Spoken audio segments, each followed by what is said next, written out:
there, everybody. This is Alan Feldman, and welcome to Black in Laguna Woods. Thank you for taking your time to watch today. We're going to be speaking today with Dorothy Mulkey.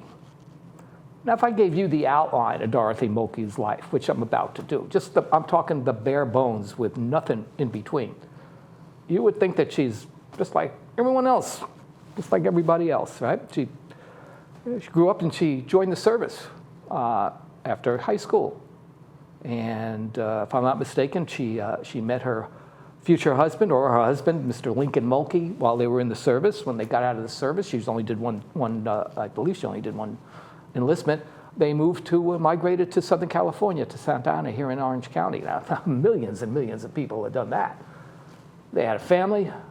She started working. She worked her whole life. Now she's retired. Sounds like everybody. Sounds like you, sounds like me, sounds like your uncle, sounds like my cousins, everybody. But Dorothy Mulkey was involved with something. And she was involved in something that changed things. And I don't mean that it changed just Santa Ana, which it did, or just Orange County or the state of California, which it did. But what Dorothy Mulkey was involved with changed the entire United States. So she's got a really interesting story to talk about, and we're going to do that right now. So Dorothy, first, let me say hello and thank you very much for being here, and thank you especially for being here because we have had technical issues getting you on. This is our third go-round, first in the studio. So I want to very much thank you for your cooperation, for your flexibility, and I also want to thank the Phillips family for stepping into the breach and bringing you here today. So you're greatly appreciated. So before we start talking about what you did, let's talk about a little bit about kind of who you are, your background, where you grew up, when you went to school. So tell us a little bit about your background. Okay, I grew up in a very rural area in western Kentucky. The population of Earlington when I left was 2,900 people, not 29,000, but 2,900 people. So because the community was so small, everyone knew everyone, and probably by name. It was probably 1/3 black and 2/3 Caucasian, but because the only industry that was available was coal mining, they all made the same money when they went into that dark pit. Yeah. So there was a company store, and the company store had everything. It had groceries, clothing, shoes. It had a little restaurant, but the cafe, you could order your food, but you couldn't sit at the counter and eat it. You had to stand there and wait for the preparation, and when it was ready, you paid and you left. It was only the Caucasians that had the luxury of sitting at the tables. Oh, really? Even though everybody got equal pay? Even though it was a small town, we were considered inferior people. Yeah. But our money still bought the burger. Green you is just green. had to take it home and eat it. Black is white. Yes. Black and white. There's black, there's Absolutely. white, but there's green. Absolutely. So let me ask you something kind of off topic on this because it's really interesting to me. I have never. You are the first person I ever met that I know of who grew up in a coal mining town. And when I think of coal mining, the only thing I know about coal mining is what I see on TV and in the news, in the movies and read in the newspapers. And what I see is these group of zombie-like guys in their overalls and wearing the hard hats with the lights on and carrying lunch pails, walking to an elevator, going down 10 floors, and then 8 hours later coming up, they look exactly the same except they're all covered with coal dust. It just looks awfully bleak. Is it as bleak as it looks? You could say that. My dad was a very small man. He was probably about 5'5". And when he went into that pit with his hat on with the little light and the beam, he drove what they called a shutter car. So he didn't actually mine the coal, he drove it. And it was on wheels like a railroad track. Mm-hmm. And they would load it. He didn't have to do the loading. All he had to do was drive it from point A to point B.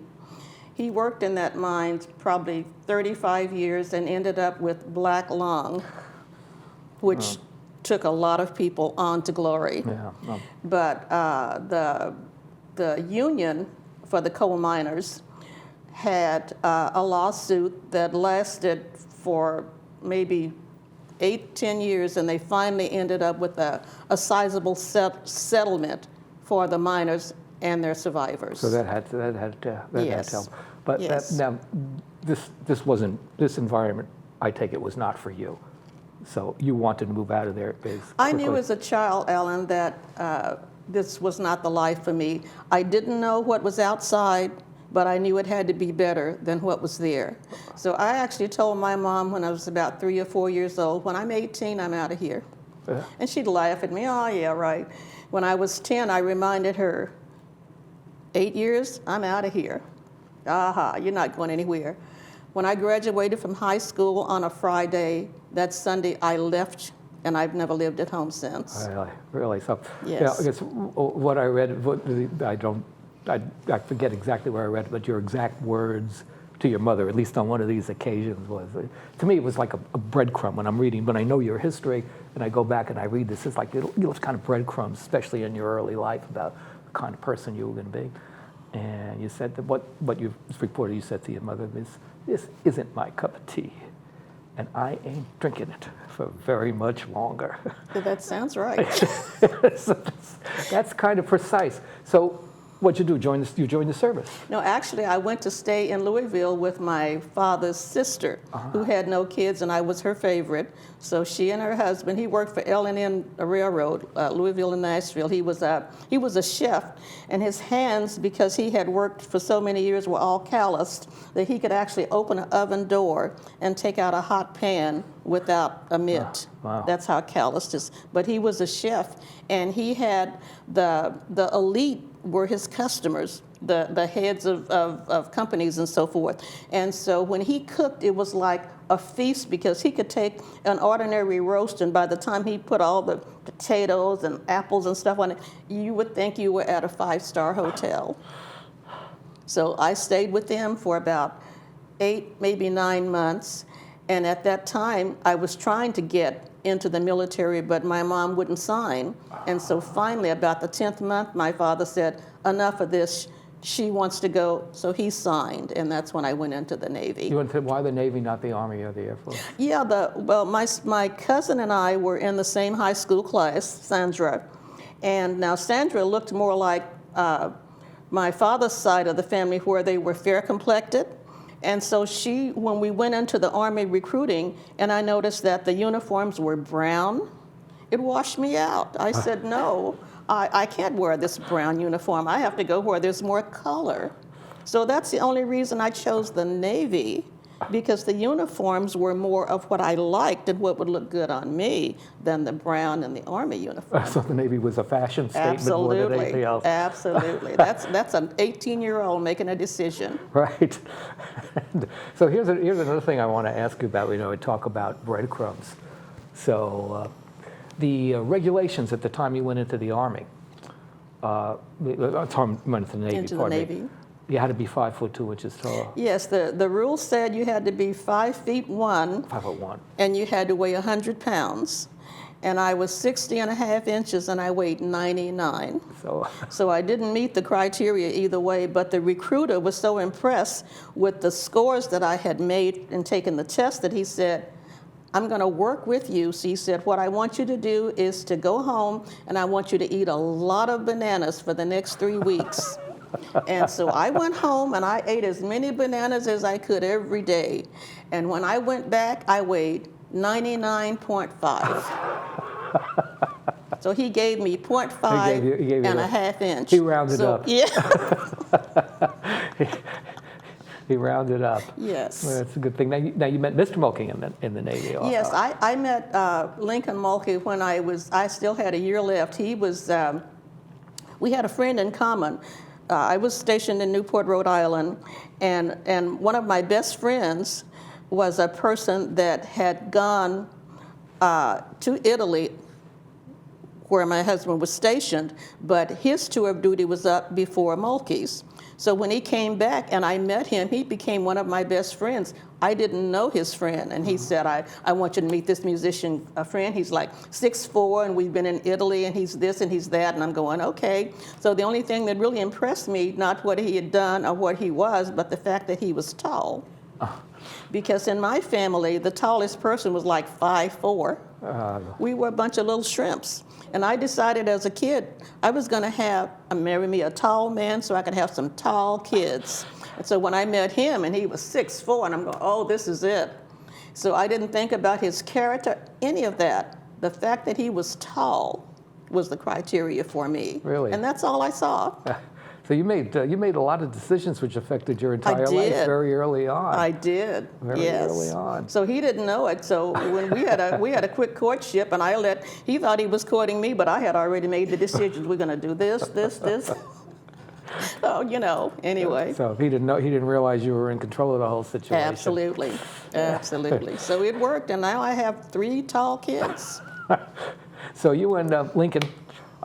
You moved up to California from when you got out of the service. You moved to California. Yes, actually, the story with him is his mom and dad were divorced. His mom lived in Texas, and his dad lived in California. So each year of schooling, he was either at one place or the other. Right. And so, as it was, in his senior year, he ended up in California for his senior year. But what happened is, he had taken the tests to go into the Navy, and the class that he was scheduled for started before high school graduation.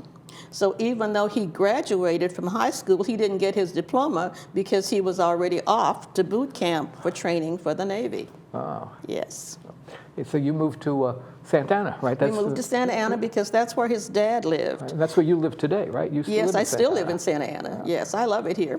Yeah. Mm-hmm. Now, what I read, and tell me if it's true or not, just when you got there, your father-in-law started telling you about all the opportunities there were in Santa Ana for people of color, get a job and to build a career. But he told you something about banks. What did he tell you about banks in California and Santa Ana? Well, he said after the time I had our first daughter and was looking for a job, and I was looking in the Register, Orange County Freedom newspaper. He said that of all the jobs, and I'm looking this and this and this, he said, well, blacks don't work in banks here. And I said, why not? He said, I don't know, they just don't. So anytime I hear don't or can't, I am motivated. So I knew then and there I was going to go to a bank. I didn't know which one.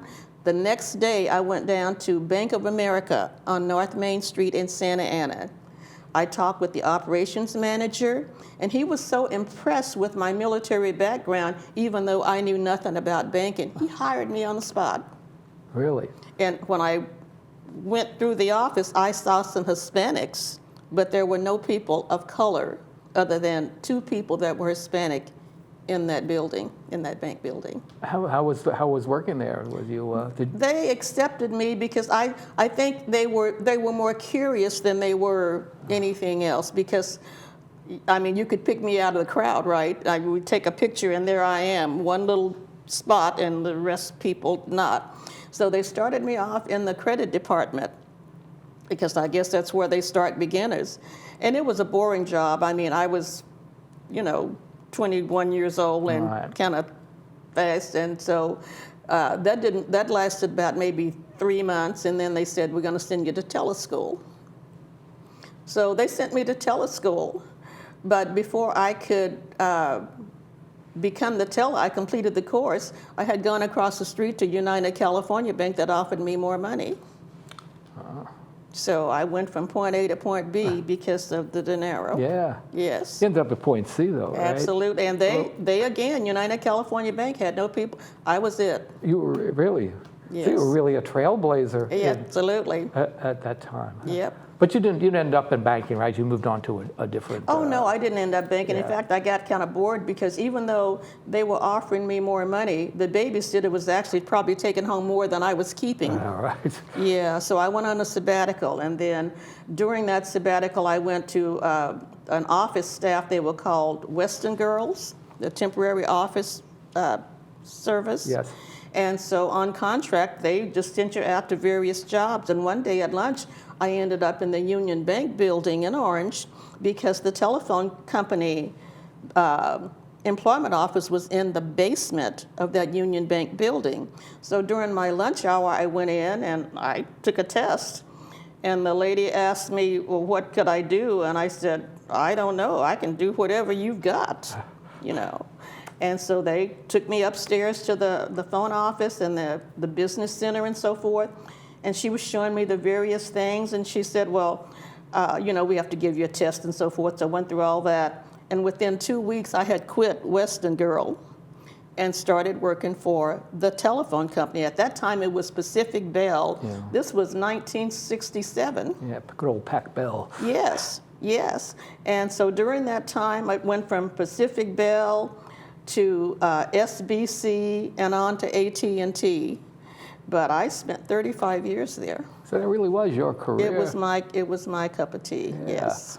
Yeah. Well, now I want to ask you, Little Texas. You remember that name from Yes. Santa Ana? Well, what was Little Texas in Santa Ana? Little Texas was an area in Santa Ana that was designated for people of color. Right. It extended from Raitt Street north to probably McFadden going south.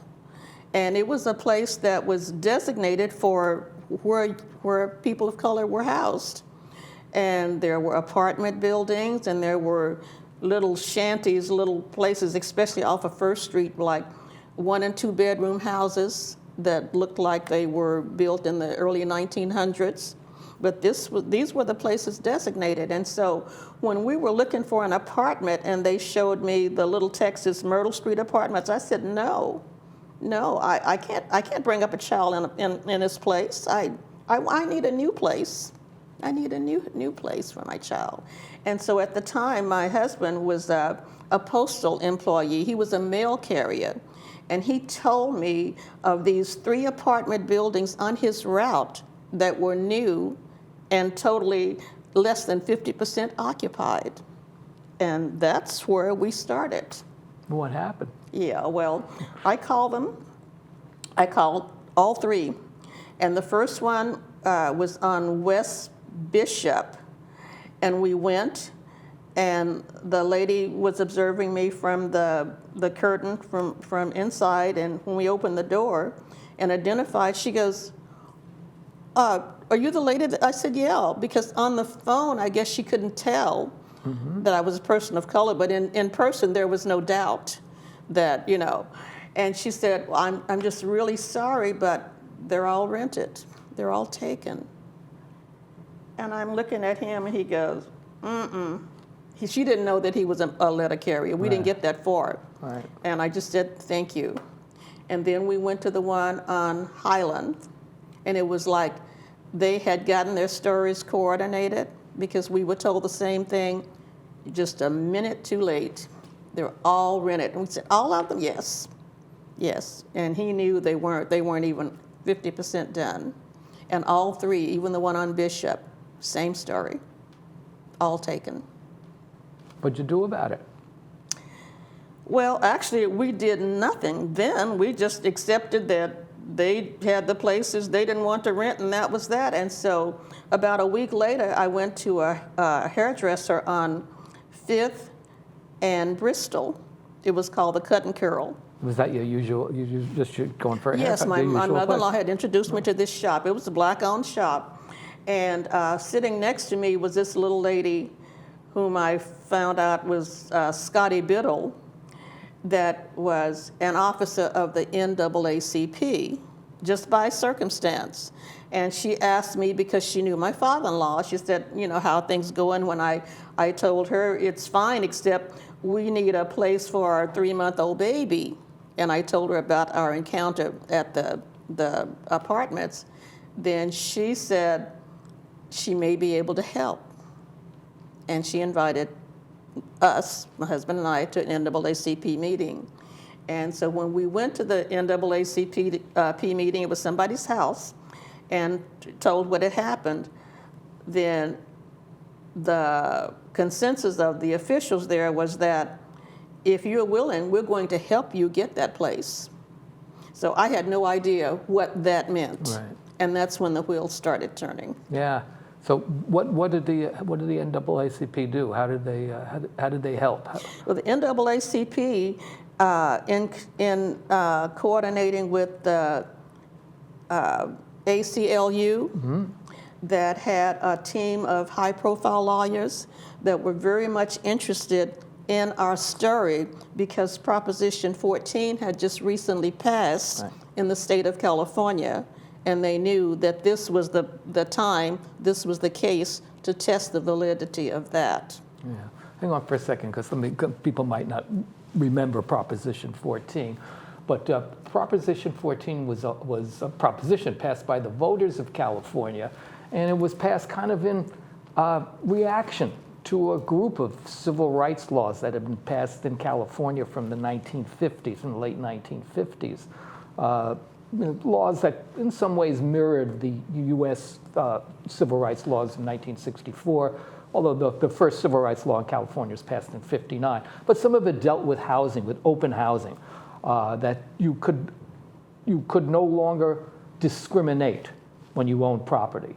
In that you could be discriminating, like I don't want to rent to Dorothy because she doesn't make enough money.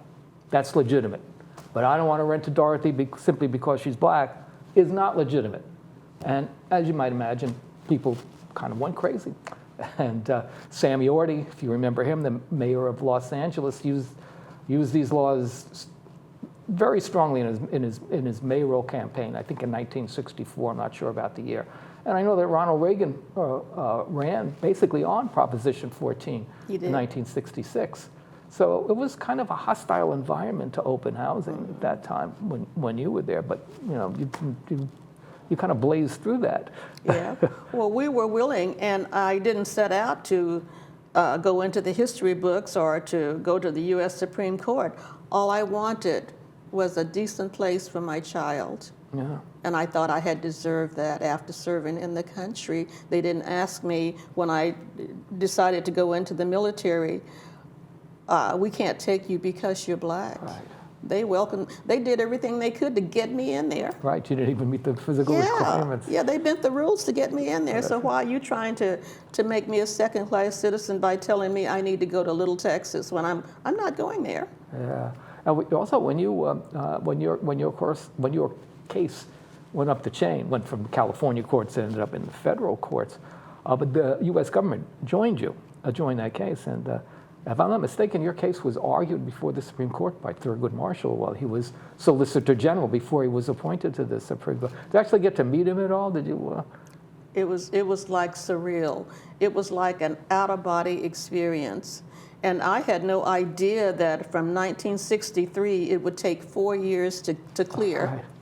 I mean, a lot happened in the gap in those 4 years. A lot. I had another child. I had another baby in 1966. Now I got two. But what had happened before the case ended and we won, two of the landlords had already opted to let us move in. So we were already in apartment number 1, I think a year and a half after they said no. But you persevered anyway. Yes, absolutely. So, now, did you do any testing for the NAACP before your case went to trial? No. No, you didn't. You didn't go to various. No, I didn't leave my house. I never set a foot in the courtroom. And one of the attorneys, David Cadwell from Los Angeles, would call like once a week with a status update. And he gave us, it's here, it's there, it's looking good, don't worry, just act normal, don't talk to anybody about it, which we didn't. Wow. Yeah. Well, I know that, your case really, your case is still law in the United States. The case that Dorothy was involved with, which is called Reitman versus, if I'm not mistaken, Mulkey versus Reitman, it's been cited over 500 times now in other Supreme Court decisions. I mean, not just decisions about racial discrimination, but things about gay rights and LGBTQ. It really goes on and on. So it's kind of a legacy for you. Not kind of a legacy. It is a legacy for you. So I'm just wondering what you feel about that. Well, what's ironic is Mr. Reitman actually called me, and he said to me, because of you, because of me, I am losing my business because of me. And I said, because of you, it went public. Yeah. If you had done the right thing, it would never have gotten to this. Yeah. So did you end up having any kind of a relationship with him? Never, No, that was never. it. I never heard from him again. No. Yeah. You should have done the right thing. So when you were doing this thing, did you feel like you were under pressure? Did you feel like you were doing this? Did I feel like it? Yeah, I'm sure you were. Have you ever heard the word haters? Yes, I've heard the word. The haters were everywhere. They would call. They never threw stuff in the yard, but they would call. And my father-in-law was intimidated by his employer, who was a well-known realtor in Orange County, and my dad actually maintained the model homes for this gentleman. And he told him, you need to control your daughter-in-law, otherwise you might be looking for a job, another job. So when Dad Mulkey told me that, I told him, get your resume ready, because I'm not backing down. Did the family support you? Absolutely. They did. Absolutely. They did. So how do you feel about? I mean, this is really a breakthrough. I mean, this was the first time the federal government actually said the government cannot be aiding private citizens and discriminating against other people. That was the essence of that holding, as they call it, from the Supreme Court. That if you you take money from the government, then you have to abide by government regulations. Now, I, being a private citizen, I can discriminate against anybody I want, as long as I'm not taking government money. But how do you feel? How do you feel about that legacy today? How do you? Well, now I think it opened up the housing. Whereas if you have the money, if you have the means, you can move wherever you want without being rejected because of race, creed, or color. But what has happened now is, because the economy has turned around, is that a lot of people, not necessarily blacks, but people of color, don't have the resources to buy what they want. They have to take what's left, but it's still open. It's available to you if you have the means. So I don't know that anyone is discriminating because of color anymore.